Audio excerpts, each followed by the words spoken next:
सही बच्चों को नमस्कार। हम बात कर रहे हैं class 12th mathematics NCERT chapter 5 उसकी एक्सरसाइज 5.1 हम डिस्कस कर रहे हैं। तो देखते हैं उसका अगला क्वेश्चन। देखिए क्वेश्चन नंबर 10th है। क्वेश्चन चूंकि आप 9th तक देखने के बाद यहाँ पहुँचे होंगे, तो हमने कहा था अगर आपसे कहा जाए कि भी पॉइंट ऑफ डिसकंटिन्यूटी चेक करनी है कि आपको वो फंक्शंस उन पॉइंट्स को चेक करना है जहाँ पर फंक्शन डिसकंटिन्यूअस है, असांतत्य है। तो हमने कहा था जहाँ पर फंक्शन अपना नेचर चेंज करता है जिस पॉइंट पर, वहाँ चेक करते हैं। तो आप इसको दो तरीके से लिख सकते हैं कि आप 3 पॉइंट पे चेक करेंगे। पहले 1 से बड़े नंबर पे चेक करेंगे।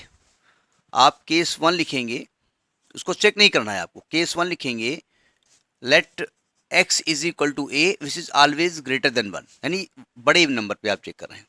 क्योंकि ग्रेटर देन 1 पे फंक्शन की वैल्यू क्या है, फंक्शन कह रहा है x+1 है, एक स्ट्रेट लाइन है और ये हमेशा आपको लगातार लाइन मिलती चली जाएगी। चाहे x का मान, भाई f(x) का मतलब y होता है ना, तो x का मान कुछ भी रखो y मिलेगा। अगर ग्राफ खींचोगे तो ग्राफ आपको मिलेगा, ग्राफ बीच में कहीं ब्रेक नहीं होने वाला है। ठीक है, तो आप कहेंगे क्योंकि ग्रेटर देन 1 पे f(x) की वैल्यू क्या है, x+1, तो इट इज ए पॉलिनोमियल। ये क्या है, ये एक लीनियर पॉलिनोमियल है, ये एक रैखिक समीकरण है, अतः यह सातत्य होगा। सो इट इज कंटिन्यूअस, बस डायरेक्ट कर दीजिएगा। ठीक है, दूसरा केस लेंगे, केस नंबर 2 लिखेंगे, when x is equal to a less than 1। Less than 1 पे फंक्शन की वैल्यू क्या है, ऑलवेज x एक पॉलिनोमियल है, x² + 1 है। जिसमें भी अगर आप ग्राफ खींचते हैं तो x का मान कोई भी रखो, आप कुछ भी कोई भी रियल नंबर कर दो तो आपको f(x) मिलने वाला है। तो आप कहेंगे x के हर मान के लिए f(x) का मान मिलेगा, अतः ग्राफ खींचने पर हमको एक कंटिन्यूअस ग्राफ मिलेगा। सो इट इज कंटिन्यूअस, काम खत्म हो गया। ठीक है, अब 1 पे देखो जो कर्व है वो चेंज हो रहा है, तो आपको 1 पे चेक करना है। ठीक है, हमने कंटिन्यूटी चेक करने का तरीका बताया है, कैसे चेक की जाती है।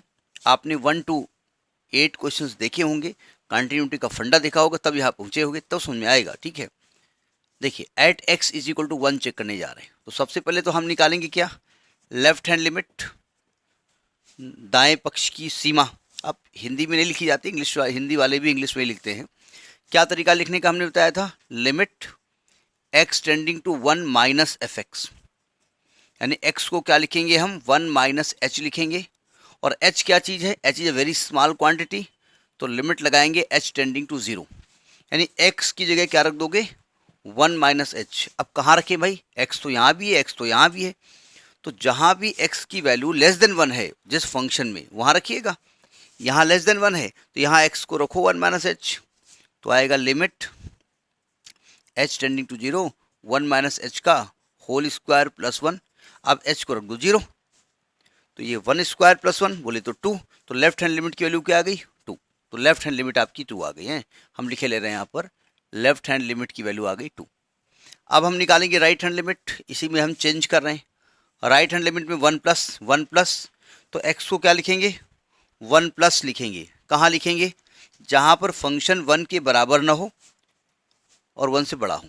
तो 1 से बड़ा ये है, यहाँ x को रखो 1 + h, तो limit h tending to 0, 1 + h + 1, तो h को रखोगे 0, तो राइट हैंड लिमिट की वैल्यू भी क्या आ गई, 0, यानी यही वैल्यू आपकी राइट हैंड लिमिट की आ गई। तो अगर हमसे लिमिट का क्वेश्चन देते, सीमा का क्वेश्चन देते क्लास 11th में जो हमने पढ़ा है, तो आप लेफ्ट हैंड लिमिट निकालते हैं और राइट हैंड लिमिट निकालते हैं, और दोनों साइड की लिमिट की वैल्यू 1 होती है, सॉरी इक्वल होती है, हो गया लिमिट। लेकिन अब हमको कंटिन्यूटी निकालनी है, तो आपको डायरेक्ट यहाँ पर x को 1 लिखना पड़ेगा। कहाँ रखेंगे, जहाँ पे x की वैल्यू 1 के बराबर हो, यहाँ 1 के बराबर है तो यहाँ x को 1 रखो, तो 1 + 1 इज इक्वल टू 2। तो आपने क्या देखा, आप लिखेंगे limit x tending to 1 f(x). जब हम ऐसा लिखते हैं तो हम लेफ्ट हैंड और राइट हैंड दोनों लिमिट लिख देते हैं। ठीक है, is equal to f1, so it is continuous at x is equal to 1, अतः यह x इज इक्वल टू 1 पर सातत्य है। ठीक है, तो ये आपका क्वेश्चन नंबर 10th हो गया।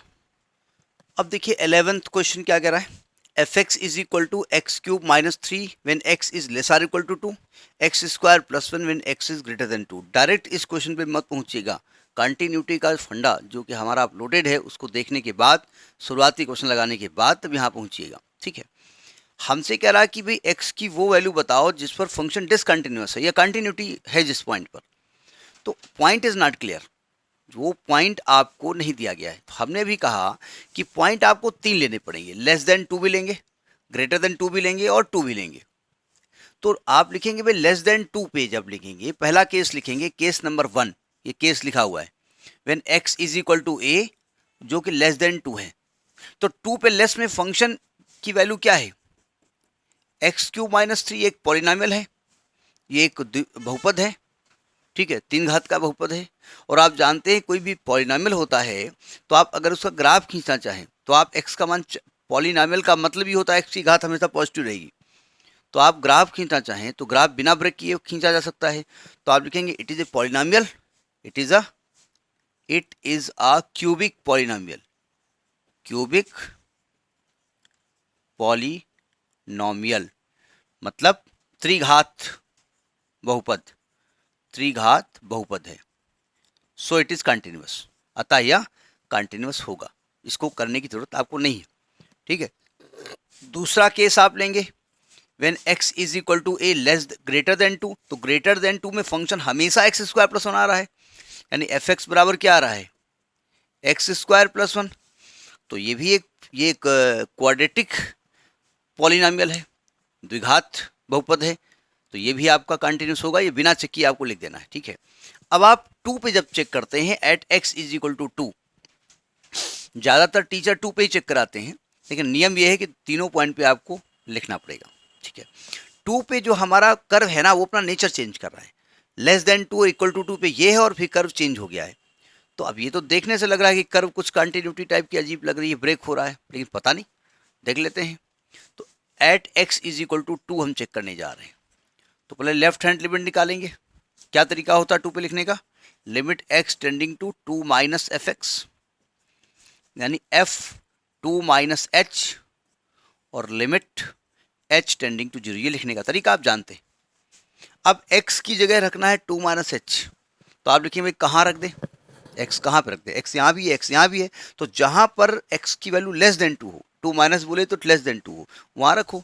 तो यहाँ 2 लेस देन 2 है, यहाँ रखो, तो ये क्या हो जाएगा, limit h tending to 0 2 minus h का होल क्यूब माइनस 3। अब h की लिमिट रख दो 0, तो यहाँ 0 करोगे तो 2 का क्यूब आएगा 8 माइनस 3 5, यानी लेफ्ट हैंड लिमिट की वैल्यू कितनी आ गई, 5 आ गई, राइट। अब राइट हैंड पे आते हैं, जब राइट हैंड निकालेंगे तो यहाँ लिखेंगे राइट हैंड लिमिट 2 प्लस, यहाँ भी 2 प्लस, अब x को रख दो 2 प्लस एच, कहाँ रख दें भाई, जहाँ पर फंक्शन 2 से बड़ा हो। तो चूंकि 2 से बड़ा फंक्शन कहाँ पे है, यहाँ पे है, तो यहाँ रख दो उठा करके, तो आएगा limit h tending to 0 2 plus h का होल स्क्वायर प्लस 1, यानी कि ये 4 प्लस 1 यानी कि ये 5 आ गया, यानी राइट हैंड लिमिट की वैल्यू भी कितनी आ गई, 5 आ गई। अब आपको उस पर्टिकुलर पॉइंट पे फंक्शन चाहिए, तो आप डायरेक्ट x को 2 कर दो, f2 रख दो। डायरेक्ट कहाँ रखेंगे, जहाँ फंक्शन 2 के बराबर लिखा होगा, यहाँ 2 के इक्वल है, यहाँ 2 दूनी 4 दूनी 8 माइनस 3 बराबर 5, तो आप लिखेंगे चूंकि limit x tending to 2 f x, इसका मतलब right hand left hand limit लिख दी, बराबर f2, so it is continuous, so it is continuous at x is equal to 2, अतः यह x अपान 2 पर सान्तत्य है, या सतत है लिख दो, सतत का मतलब ही कंटिन्यूअस होता है, सान्तत्य भी यही बात होती है, सान्तत्य उसकी सततता होने की कंडीशन होती है, ठीक है। अरे दोनों लिख सकते हैं आप। तो ये क्वेश्चन नंबर 11 है। चूंकि हम छोटे छोटे क्वेश्चंस अपलोड कर रहे हैं, छोटे छोटे वीडियो बना रहे हैं, जिससे कि आपको पढ़ने में दिक्कत ना हो और हमको पढ़ाने में बनाने में दिक्कत ना हो। नेक्स्ट वीडियो, नमस्कार।